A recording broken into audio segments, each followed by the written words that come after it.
Morning class 12। आज हम अपना नया चैप्टर स्टार्ट करेंगे, chapter number 10 Rajasthan sculpture and temple architecture, यानी कि राजस्थान की जो मूर्ति कला व मंदिर स्थापत्य। तो हम स्टार्ट करते हैं हमारे पेज नंबर 84 से।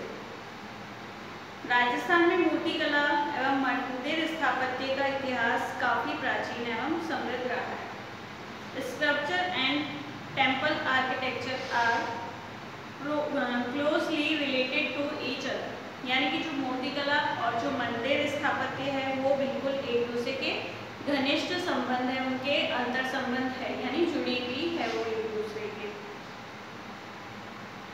The development of these two art zone is done with the help of religious sentiments with the decorations of cultural specialties, यानी कि इन दोनों ही कला क्षेत्रों का विकास धार्मिक भावनाओं के मार्गदर्शन में सांस्कृतिक विशेषताओं के अलंकरण के साथ हुआ है।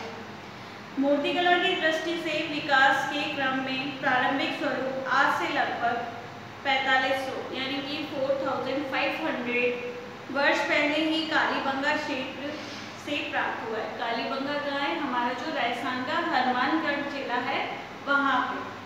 उदयपुर के पास आहट सभ्यता की खुदाई में भी कालीबंगा के समान खिलौने जैसी आकृतियाँ प्राप्त हुई है, यानी कि जो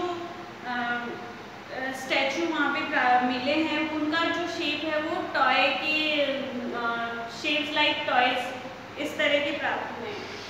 इसके अतिरिक्त बनास नदी घाटी सभ्यता से प्राप्त मूर्ति शिल्पों में भी प्राचीन नदी घाटी सभ्यता की कलागत विशेषताएं देखने को मिलती है, यानी कि वहाँ के जो स्ट्रक्चर है उसमें भी हमें प्राचीन नदी घाटी सभ्यता कलागत विशेषता को ही देखने को मिलती है। इन क्षेत्रों में मुख्यतः मिट्टी व धातु की बनी हुई छोटी मूर्तियाँ मिली है, यानी कि जो मूर्तियाँ मिली है, जो स्ट्रक्चर मिले हैं वो सैंड के बने हुए हैं। मौर्य के उत्तर काल में राजस्थान में मूर्ति कला का क्षेत्र काफ़ी प्रगति हुई, यानी इस टाइम पे काफ़ी ग्रोथ हुई थी मूर्ति कला में।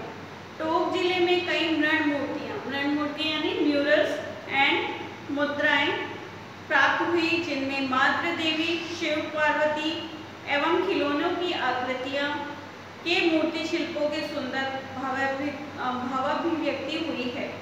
इन मूर्ति शिल्पों में वेशभूषा यानी उनके जो कस्टम्स हैं, आभूषणों, ऑर्नामेंट्स व विभिन्न अंग अद्भुत प्रकार से कलात्मक विशेषताओं के लिए हुए बनाया गया है।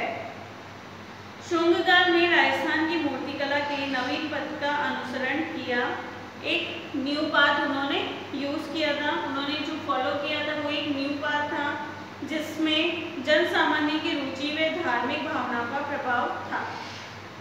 इस काल में महात्मा बुद्ध, महावीर स्वामी, कृष्ण, वासुदेव, वसुंधरा आदि देवी देवताओं एवं फूल पत्तों, जीव जंतुओं आदि विषय वस्तुओं को कलागत विशेषताओं में समावेश के साथ स्थापत्य कला के अलंकरण में प्रयुक्त किया, यानी कि डेकोरेशन जो करना था उन्होंने उनको मूर्तियों में, तो उसके लिए उन्होंने कई तरह के जो देवी देवता हैं उनको बना के डेकोरेट किया, कई तरह के जीव जंतु और जो फूल पत्ते यानी फ्लावर्स और उनकी लीव्स वगैरह ये सब बना के उसको डेकोरेशन में यूज किया है।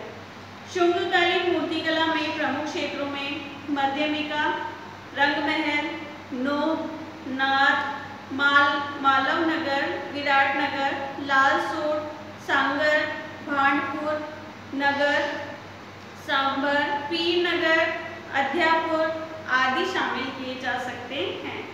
ये जो प्रमुख उनके कौन कौन सी जगह थी उनके नाम दिए गए हैं। मध्यमिका, ये मध्यमिका कहाँ है? चित्तौड़गढ़ के पास। मध्यमिका बौद्ध व वैष्णव धर्म से संबंधित विषय वस्तु को मूर्तिकला के माध्यम में जीवन स्वरूप देने का प्रमुख स्थल रहा है, यानी कि इन्होंने जो चित्तौड़ के पास जो मध्यमिका है वहाँ की जो मूर्तियाँ प्राप्त हुई है उसमें जो मेन सब्जेक्ट उन्होंने लिया था बौद्ध व वैष्णव धर्म से संबंधित जो भी उनके सब्जेक्ट होते हैं उससे रिलेटेड ही उन्होंने मूर्तियाँ बनाई थी। रंगमहल में एक मुखी शिवलिंग, जो रंगमहल के बारे में बताया गया है कि वहाँ पे एक स्टैचू मिला है जो एक मुखी शिवलिंग है, पशु, बेल बूटे एवं स्त्री पुरुष की विभिन्न आकृतियां मिली है। नौगांव भरतपुर के पास, वहां पर यक्ष व यक्षी के प्रतिमाएं व एक चतुर्मुख विशाल प्रतिमा प्राप्त हुई है। नाद, ये कहाँ है? अजमेर के पास।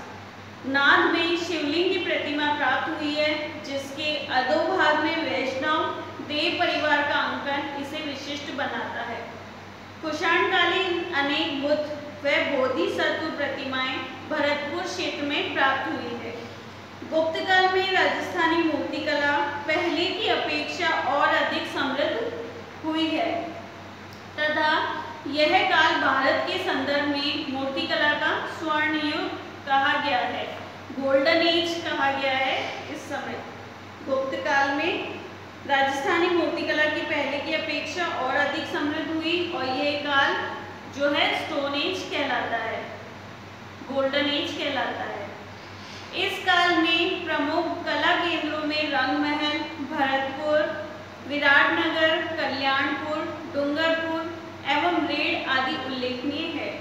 इन स्थानों में मुख्यतः शिव, विष्णु एवं यक्षी आदि की प्रतिमाएं मिली है। जो स्टैचू प्राप्त हुए हैं, जो स्टैचू उनको मिले हैं, उनमें कौन कौन से हैं? शिव यानी भगवान शिव, विष्णु एवं यक्षी।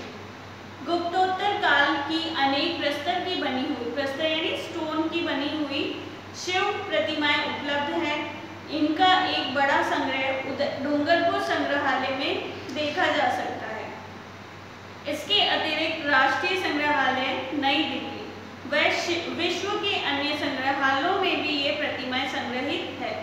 मेवाड़, जिसे उदयपुर कहा जाता है, व वागड़ में दो शहर आते हैं, तो डूंगरपुर और बांसवाड़ा। इन क्षेत्रों में भी प्रतिमाएं का समृद्ध स्रोत रहे हैं। राजस्थान की प्राचीनतम तिथि युक्त, तिथि यानी डेट उसमें मेंशन की गई है मूर्तियों में।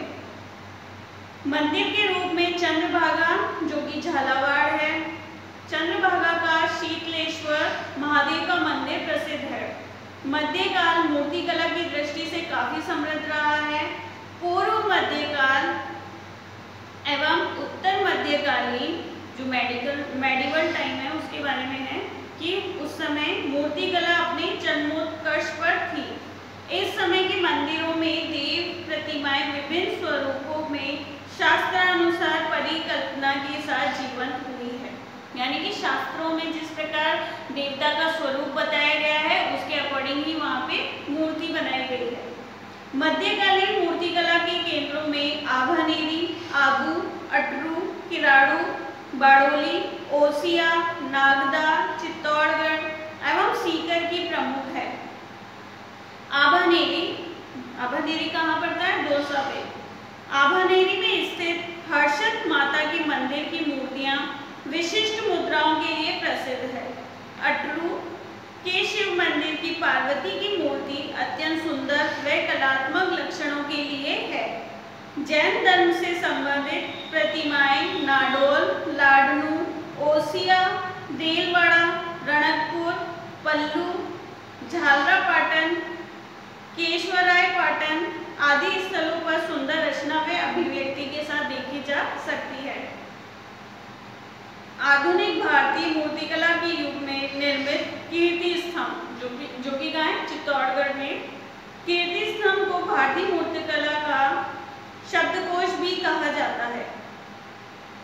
शब्दकोश यानी डिक्शनरी। जगदीश मंदिर उदयपुर में स्थित है, जिसमें भगवान जगदीश की सुंदर प्रतिमा स्थापित है। आमेर में जगत शिरोमणि मंदिर एवं शीला देवी मंदिर स्थित है। शीला देवी मंदिर में पाल युगीन शीला देवी की प्रतिमा है, जिसे राजा मानसिंह बंगाल से लाए थे। नाथद्वारा में श्रीनाथ जी, कांकरोली में द्वारकाधीश, कोटा में मथुरेश जी, जयपुर में गोविंद देव जी व बीकानेर में रत्न बिहारी आदि मंदिरों में देव प्रतिमाएं स्थापित है।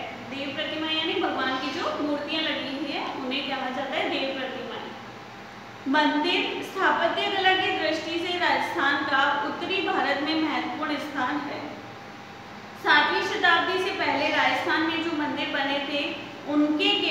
अवशेष मात्र ही बने हैं। यानी कि 7वीं शताब्दी से जो 7th सेंचुरी से पहले राजस्थान में जो मंदिर बने थे उसमें अब जो मतलब पूरी मूर्ति देखने को नहीं मिलती है, सिर्फ उनका थोड़ा बहुत अवशेष ही बचा हुआ है।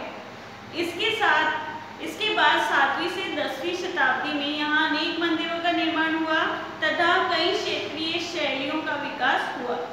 यानी कि जो अलग अलग स्टाइल में वहाँ पे मूर्तियाँ बनाई गई, उन अलग अलग तरह के स्टाइल की मूर्तियाँ 7 to 10 सेंचुरी में बनाई गई थी। 8वीं शताब्दी में गुर्जर प्रतिहार क्षेत्रीय शैली का विकास हुआ, जिसके उदाहरण में नीलकंठेश्वर मंदिर व सोमेश्वर मंदिर आदि प्रमुख है। गुर्जर प्रतिहार शैली में कुछ भिन्न मंदिरों के रूप में अंबिका माता मंदिर, सास बहू का मंदिर एवं शिव मंदिर आदि के नाम लिए जा सकते हैं। दक्षिणी राजस्थान में स्थित इन मंदिरों में शैलीगत तत्वों की विविधता व गुजरात का प्रभाव दिखाई देता है। उत्तर मध्यकालीन राजस्थान में मंदिर संख्या में अधिक तथा अलंकृत है। अलंकृत यानी ज्यादा डेकोरेशन किया गया है उसमें। ये मंदिर मारू गुर्जर शैली में बने हैं। इस शैली में मंदिरों के द्वार सजावटी, खंबे अलंकृत तथा पीठिका ऊंची है। ओसिया का सचिया माता मंदिर तथा चित्तौड़गढ़ में समधीश्वर मंदिर आदि इसी प्रकार के उदाहरण है। राजस्थान में स्थित जैन मंदिर वास्तुकला की दृष्टि से विश्व विख्यात है। इन जैन मंदिरों का निर्माण जैन धर्म की पूजा पद्धति, मान्यताओं, भावनाओं एवं आदर्शों के समावेश के साथ हुआ, जो विशिष्ट तल विन्यास, समायोजन एवं अलंकरण की दृष्टि से श्रेष्ठ है। इन जैन मंदिरों में देलवाड़ा के मंदिर सर्वाधिक प्रसिद्ध है। रणकपुर, ओसिया एवं जैसलमेर में स्थित जैन मंदिर भी कलात्मक दृष्टि से उत्कृष्ट शैली के हैं। अन्य उल्लेखनीय जैन मंदिरों में धाड़ेराव व सेवादी, वरमाण, चांदखेड़ी व झालरापाटन, केशोराय पाटन व श्री महावीर जी आदि स्थानों के मंदिर प्रमुख है। इसका जो फर्स्ट टॉपिक है देलवाड़ा, उसके बारे में पढ़ेंगे। देलवाड़ा स्थान माउंट आबू कहाँ है? सिरोही जिला में, राजस्थान। यहाँ से लगभग सिरोही से लगभग 2 किलोमीटर आगे स्थित है। यहाँ की जैन मंदिर स्थापत्य कला एवं मूर्तिकला की दृष्टि से पूरे विश्व में प्रसिद्ध है। यहाँ पर 5 मंदिरों का समूह है, यानी कि 5 मंदिर है यहाँ पे टोटल। इस समूह के 5 मंदिर, पहला तो है विमल शाही मंदिर, दूसरा लूणव सही मंदिर, पार्श्वनाथ या चौमुखा मंदिर, पीतलहर मंदिर और महावीर स्वामी मंदिर। विमल वसई मंदिर का एवं लूण वसई मंदिर कलात्मक दृष्टिकोण से देलवाड़ा के शेष अन्य मंदिरों में श्रेष्ठ है। इसका निर्माण 11वीं से 13वीं शताब्दी यानी 11 to 13 सेंचुरी के दौरान गुजरात के सोलंकी शासकों के मंत्रियों द्वारा कराया गया था। देलवाड़ा के मंदिरों में विषय वस्तु की दृष्टि से काफी विविधता देखने को मिलती है। कमल के पुष्पों, पंक्तिबद्ध सीखों यानी कि कमल के पुष्पों, लोटस के जो फ्लावर्स हैं वो, और लाइन वाइज जो लॉयंस बनाए गए हैं। नर्तक वादक, हंस, यक्षिका, महाविद्या, गजलक्ष्मी, जैन श्रावक श्राविका व कृष्ण लीला आदि विषय वस्तु को अद्भुत तरीके से मंदिर के विभिन्न भागों में मूर्ति शिल्पों के रूप में जीवंत किया गया है। मंदिर के गर्भगृह व अन्य स्थानों पर जैन तीर्थकों को प्रमुखता के साथ सम्मान पूर्वक व आध्यात्मिक भावना के साथ आराध्य देव के रूप में स्थान मिला है। इन मंदिरों में राजस्थान, गुजरात की सोलंकी यानी चालुक्य शिल्पकला शैली के प्रमुखता से दर्शन होते हैं। यानी कि जो सोलंकी शिल्पकला शैली, सोलंकी स्टाइल, उसमें बने हुए हैं ये जितनी भी मूर्तियां बनी हुई है। यहाँ बेल बूटे, जालियां, नक्काशीदार मेहराब, अलंकृत स्तंभ एवं गुंबद आदि दर्शकों को आकर्षक का केंद्र है। यहाँ जैन धर्म के साथ साथ हिंदू धर्म के पौराणिक आख्यानों का भी मूर्तन हुआ है। राग रागिनी, संगीतज्ञों, नर्तकियों, यक्ष यक्षी एवं विद्या की देवियों का सौंदर्यपूर्ण अंकन हुआ है। मंदिरों के गर्भगृह में जैन तीर्थकर, आदिनाथ, नेमिनाथ, पार्श्वनाथ एवं महावीर स्वामी की मूर्तियां स्थापित है।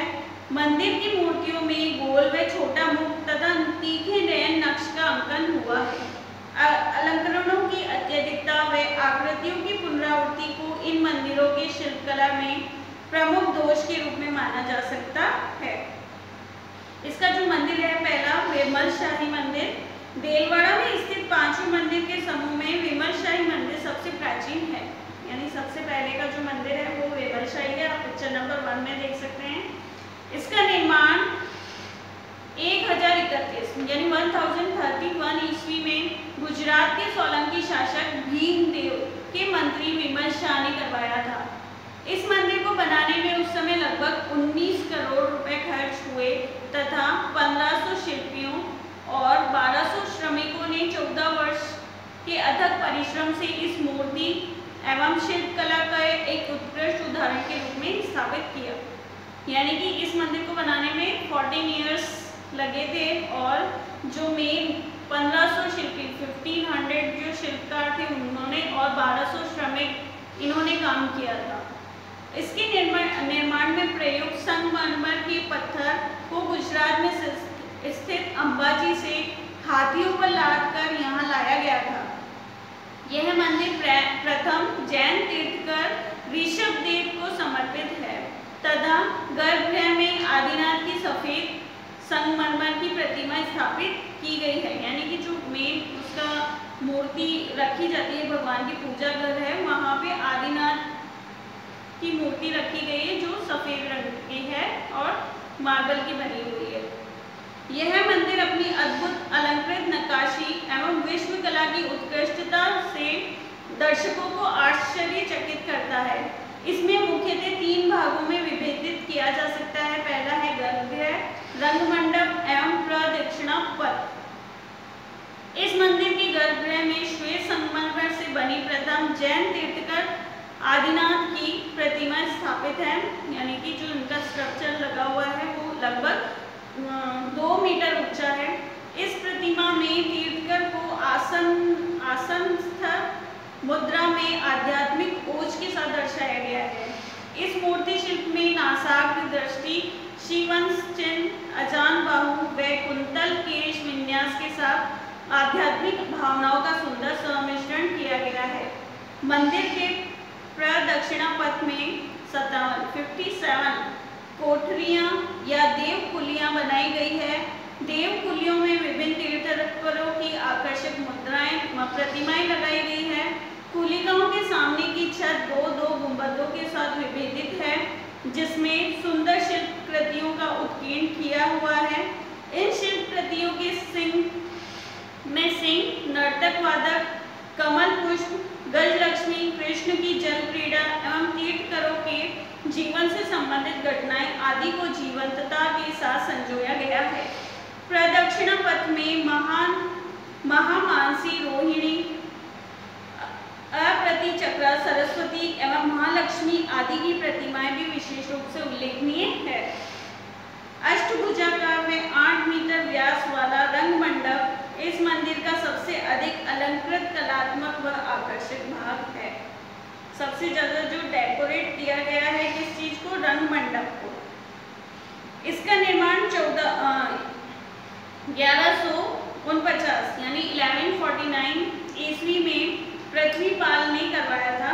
इसकी छत 6.6 मीटर की गोलाकार गुंबद के रूप में बनी है।